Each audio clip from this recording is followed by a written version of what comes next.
Hello दोस्तों, स्वागत है इस वीडियो में आपका। मेरा नाम है आशीष और आज के इस वीडियो में स्वागत है।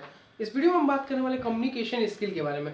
क्या है ये कम्युनिकेशन स्किल और कैसे काम करता है और इसकी इंपॉर्टेंस क्या है। देखिए, अगर हम किसी चीज़ की इंपॉर्टेंस को समझ लेते हैं तो हमारे अंदर इंटरेस्ट आ जाता है उस चीज़ को पढ़ने में। तो सबसे पहले हम कम्युनिकेशन स्किल की इंपॉर्टेंस को समझते हैं। देखिए, कम्युनिकेशन स्किल बात करने की वह कला है। सबसे पहले कम्युनिकेशन स्किल के बारे में जानिए क्या है। कम्युनिकेशन स्किल आप अपने आइडियाज़ या फिर आप अपने इंफॉर्मेशन आइडियाज़ या फिर कोई भी बात हो जो आप किसी दूसरे व्यक्ति से शेयर करते हैं और वो व्यक्ति आपकी बातों को सुनता है, यही है कम्युनिकेशन। ठीक है। अब इसके महत्व क्या है, इम्पोर्टेंस क्या है। तो देखिए, अगर हम किसी से भी बात करते हैं, जैसे मान लीजिए अगर अपने रिलेशन में बात कर रहे हो, अपने फैमिली से बात कर रहे हो, तो आपका बिहेवियर जो है बात करने का वो अलग रहता है as compare to when you are talking with someone. Someone अधिकारी हो सकता है या फिर कोई गवर्नमेंट एम्प्लॉय हो सकता है या फिर आपके बॉस भी हो सकते हैं। तो वहाँ पे जब आप बात करते हो तो काफ़ी डिफरेंस आ जाता है आपके बात करने में, आपके तौर तरीके में, आप खड़े होने में, आप जो वर्ड यूज़ करते हो उसमें भी डिफरेंस आ जाता है। जिस फ्रीक्वेंसी से बात करते हो उसमें भी डिफरेंस आ जाता है। फ्रीक्वेंसी यानी अपने वॉल्यूम से जो बात करते हो, आप थोड़ा नॉर्मल होकर बात करते हो, धीरे होकर बात करते हो। जैसे आप गुस्से में बिहेव करते हो वैसे आप नहीं बात करते हो। ठीक है। तो ये काफ़ी डिफरेंस आ जाता है।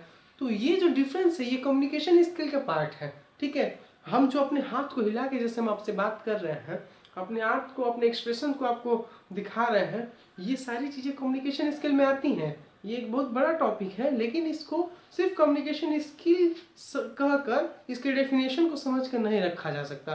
तो आज के इस वीडियो में हम कम्युनिकेशन स्किल के पूरे कम्युनिकेशन स्किल के बारे में समझेंगे। तो इस वीडियो को स्टार्ट करते हैं। देखिए, कम्युनिकेशन स्किल का मैंने आपको डेफिनेशन आपको बताया। ठीक है। अब हम समझते हैं इसके टाइप के बारे में। तो इस कम्युनिकेशन स्किल के दो टाइप होते हैं, verbal, non verbal. Communication skill के दो टाइप होते हैं, वर्बल और नॉन वर्बल। ये वर्बल टर्म जो है आपने सुना होगा, काफ़ी कहाँ सुना होगा मैं आपको बताता हूँ। जैसे आपने इंग्लिश का बुक देखा तो आप गवर्नमेंट एग्जाम जब देते हो तो उसमें भी वर्बल का पेपर आता है, वर्बल ग्रामर करके पेपर आता है, जिसमें आप क्या करते हो, आप उसमें जनरली जब वर्बल की बात की जाती है तो आपको राइटिंग सेक्शन को देखना होता है कि आप जो है राइटिंग या ओरल आपसे कुछ पूछा जाता है। ठीक है। इट मीन्स वर्बल जब भी हम बात करेंगे तो हम वर्ड्स को इंक्लूड करेंगे। ठीक है। जिसमें भी अगर वर्ड्स इंक्लूड होता है, ठीक है, मान लीजिए अगर हम आपसे बात कर रहे हैं तो किसी वर्ड्स के थ्रू बात कर रहे हैं, कुछ वर्ड बोल रहे हैं आपसे हम, तो ये जो जिसमें भी हम वर्ड बोल रहे हैं, लिखने में भी हम वर्ड को लिखते हैं, तो जहाँ शब्दों से कम्युनिकेशन की जा सके वो है वर्बल कम्युनिकेशन। ठीक है। तो आपने वर्बल कम्युनिकेशन को कैसे समझा, शब्दों से अगर हम वर्ड दे रहे हैं, वर्ड बोल रहे हैं, तो ये वर्बल कम्युनिकेशन में आया। ठीक है। अब ओरल में क्या है, हम आप मुख से अपने बात कर रहे हैं, मतलब मुख से अपने डायरेक्ट वर्ड को बोल रहे हैं। ठीक है। और आपके पास ये पहुंच रहा है। ठीक है। और रिटन में क्या होता है कि रिटन में हम हाथों से लिख के भेजते हैं। अब अगर हम कंपैरिजन करें कि इन दोनों में से कौन सा बेटर है, तो हम पाते हैं कि oral is more better than written, because oral is very easy for that. Oral ज़्यादा आसान है हमारे बोलने के लिए, रिटन थोड़ा लिख के भेजना। अब इसमें रिटन इंक्लूड क्यों हुआ इसको समझिए।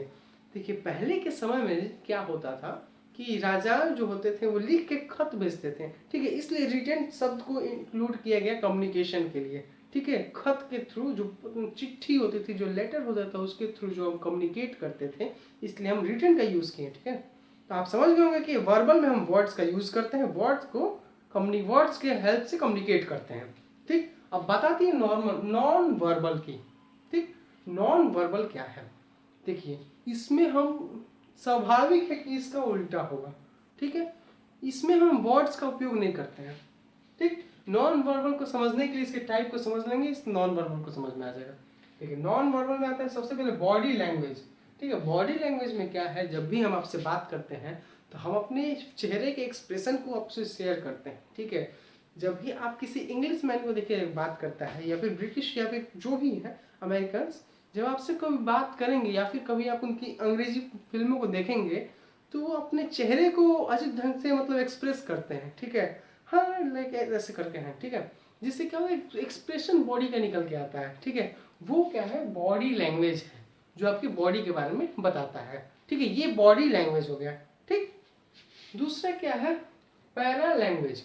अभी पैरा लैंग्वेज क्या है, तो पैरा लैंग्वेज समझने के लिए आपको इसको समझना होगा, ठीक है। पैरा लैंग्वेज में सबसे पहले आता है हैप्टिक्स आता है। अब हैप्टिक्स क्या है, तो इसको समझिए, बहुत ही अच्छा टॉपिक है। आपने कभी सोचा भी नहीं होगा कि कम्युनिकेशन में क्या इतनी सारी चीजें आ जाती हैं, ठीक। तो हैप्टिक्स में क्या होता है इसको समझते हैं, ठीक है। तो हैप्टिक्स में क्या होता है कि यहाँ पे हम बात कर रहे होते हैं टच के बारे में, ठीक है। जनरली हम हैप्टिक्स में टच के बारे में बात कर रहे होते हैं। जैसे मान लीजिए हम किसी से हैंड शेक कर रहे हैं, तो वहां पे हम कुछ ना कुछ उसको मैसेज प्रोवाइड कर रहे हैं। जैसे मान लीजिए हम किसी फ्रेंड से गए और हैंड शेक किए, मॉर्निंग में हैंड शेक किए, तो या फिर हम गुड मॉर्निंग कर रहे हैं या फिर गुड डे कर रहे हैं, कुछ ना कुछ हम उसको मैसेज प्रोवाइड करते हैं शेक करके, बिना कुछ बोले अगर हम हैंड शेक कर रहे हैं तो, ठीक है।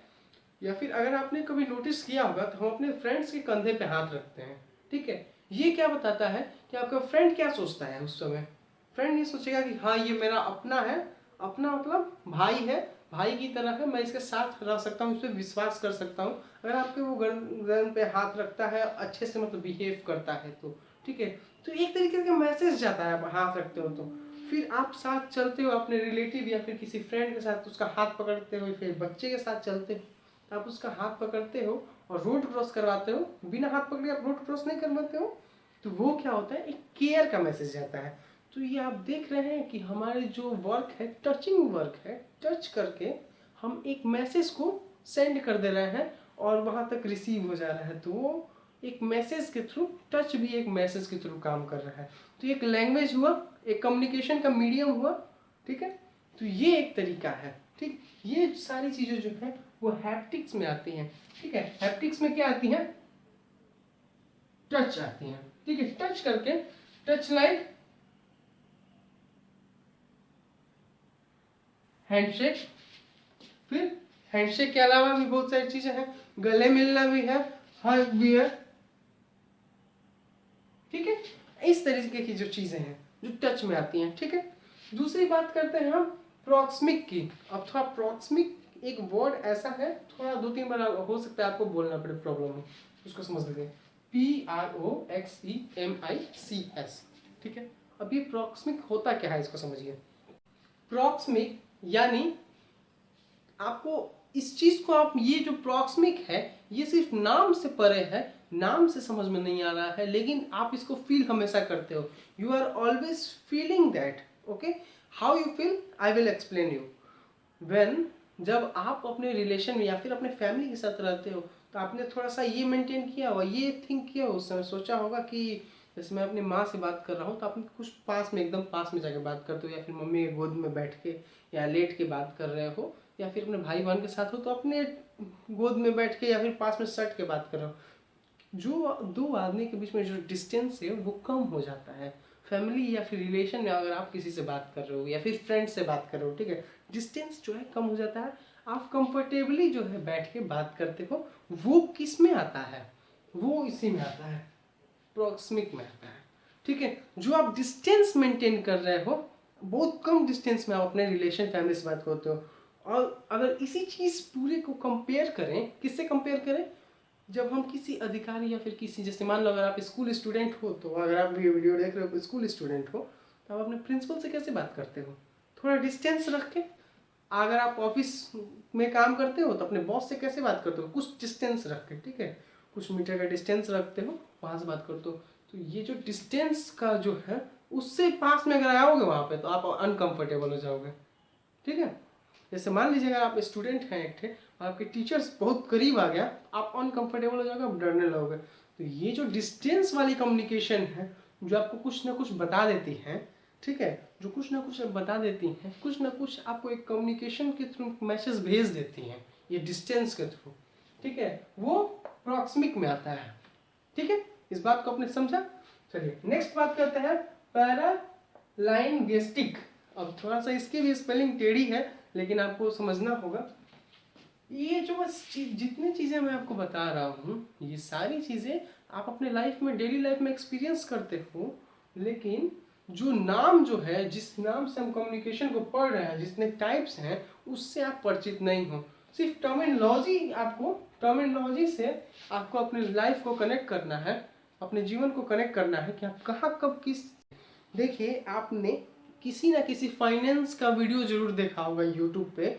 जो जैसे मान लीजिए आपने सर विवेक बिंद्रा सर का अगर आपने वीडियो देखा है, विवेक बिंद्रा कौन है, तो फाउंडर बड़ा बिजनेस है, बड़े बिजनेस के फाउंडर हैं और बहुत अच्छे अच्छे केस स्टडीज वीडियो डालते हैं, मोटिवेशनल वीडियो डालते हैं और कुछ बिजनेस से रिलेटेड वीडियो डेली डालते रहते हैं।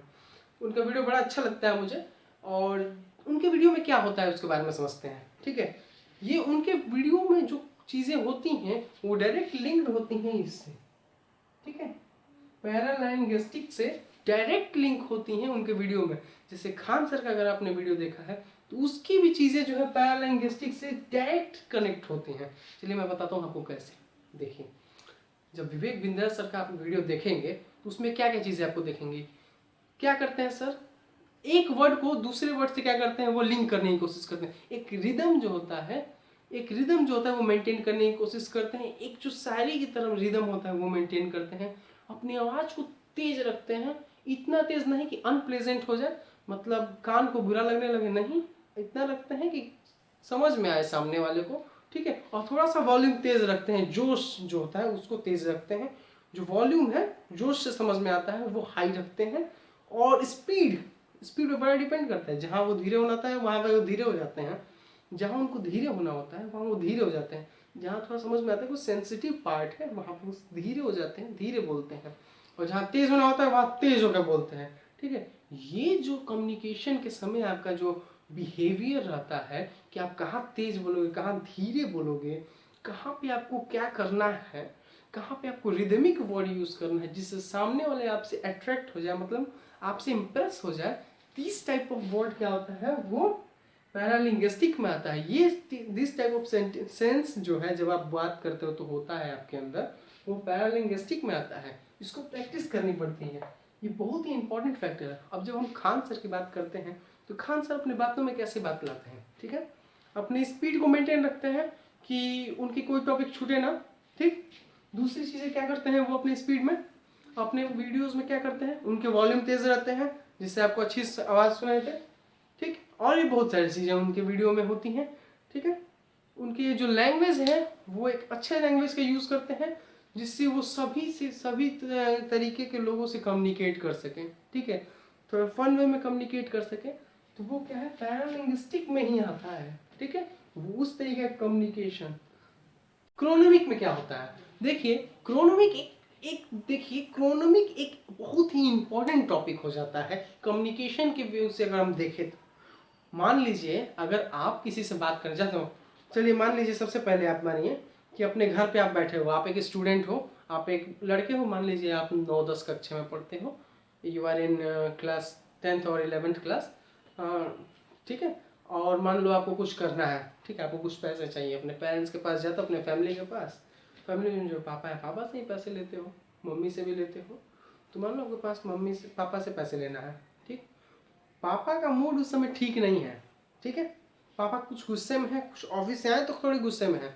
उस समय जब आप पैसे मांगने जाओगे तो मोस्ट प्रोबेबली आपको एकदम फिक्स है कि आपको डांट सुनना ही है।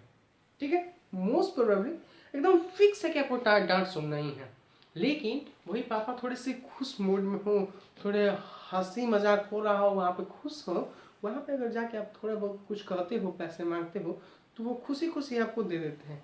तो ये होता है टाइमिंग। ठीक है, टाइमिंग इतना इम्पोर्टेंट है, टाइम की वैल्यू हर जगह है और टाइम की इम्पोर्टेंस क्या है इसको समझ लीजिए।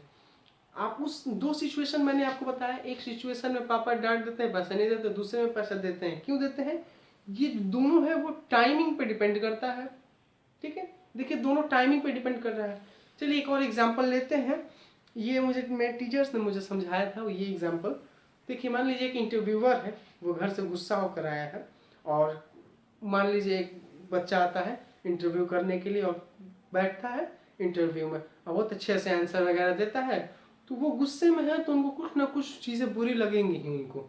ठीक है, तो वो बुरे लगते हैं, उनको रिजेक्ट कर देते हैं, हटा देते हैं। अच्छे बच्चे को भी रिजेक्ट उसमें हो गए गुस्से में। टाइमिंग देखिए, अब इसमें बच्चे की गलती नहीं है, लेकिन फिर भी जो टाइमिंग है वो कैसा है इसका एक्सप्लेनेशन यहाँ पे चल रहा है। ठीक है, अब वो ब्रेक लिए, थोड़ी देर उठ के गए, चाय पिए, कॉफ़ी पिए, मूड शांत हुआ, हल्का हुआ, वो सबसे डिस्ट्रैक्ट हो गए, हट गए।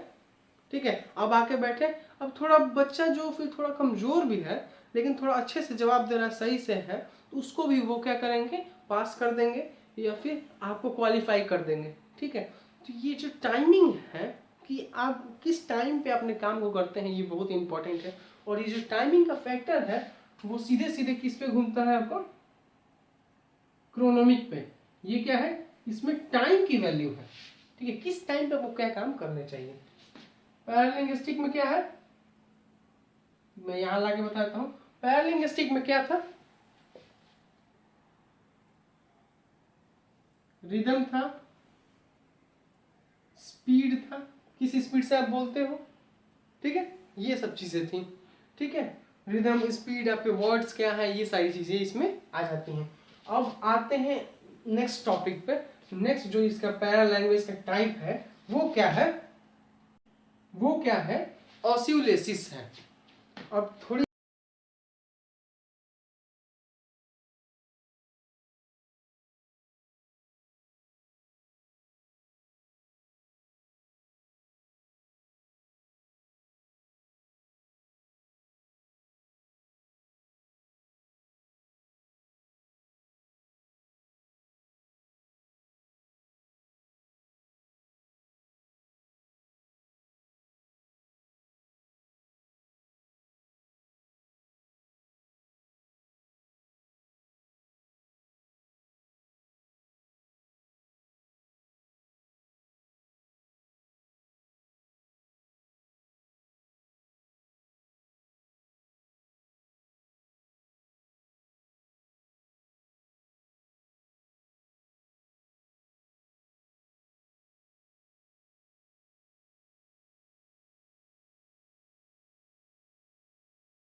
अब समझते हैं साइलेंस कैसे एक तरीके का कम्युनिकेशन हो सकता है। देखिए, मान लीजिए आप शांत हो, मान लीजिए आप पे कोई गलत इल्जाम लगाया जा रहा है और आप शांत खड़े हो। ठीक है, या फिर आपको कुछ बोला जा रहा है, आप शांत खड़े हो। ठीक है, इसका मतलब ये नहीं कि आप कम्युनिकेट नहीं कर रहे हो। ठीक है, आप एक बहुत बड़ा कम्युनिकेटेड मैसेज भेज रहे हो। जैसे मान लीजिए कोई बड़ा आपको डांट रहा है और आप शांति से खड़े हो, आप चाहते हो कि ये जो जो शब्द यूज होता है बहस, इसको अगर कोई ना बोले मुझे कि मैं बहस कर रहा हूँ, उस समय आप क्या कर सकते हो, आप साइलेंस करके खड़ा हो सकते हो। ठीक है, फिर क्या होगा, कुछ देर बाद जब पेरेंट्स जो आपको डांट रहे हैं वो शांति से जब बैठेंगे तो इसके बारे में थिंक करेंगे क्या हुआ, क्यों वो साइलेंस था, क्यों नहीं बोल रहा था। तो ये एक अच्छा सा मैसेज जाता है। ठीक है, लेकिन हर जगह साइलेंस इज नॉट इम्पॉर्टेंट। ठीक है, साइलेंस हर जगह इम्पॉर्टेंट रोल नहीं प्ले करता है। साइलेंस का एक बहुत इंपॉर्टेंट टूल है जो आप यूज कर सकते हो हर जगह। कम्युनिकेशन एक तरीके का आर्ट है जिसको आप यूज कर सकते हो। इस तरीके से कम्युनिकेशन के दो टाइप जो है नॉन वर्बल और वर्बल, उसके टाइप को हमने अच्छे से समझ लिया है। अब हम पार्ट 2 में कम्युनिकेशन के 2 और टाइप बच गए हैं, फॉर्मल और इनफॉर्मल, उसके बारे में समझेंगे। तब तक के लिए गुड बाय, अपना ध्यान रखिएगा। Thank you very much. Video अच्छा लगा तो वीडियो को लाइक और चैनल को सब्सक्राइब कर दीजिएगा। धन्यवाद।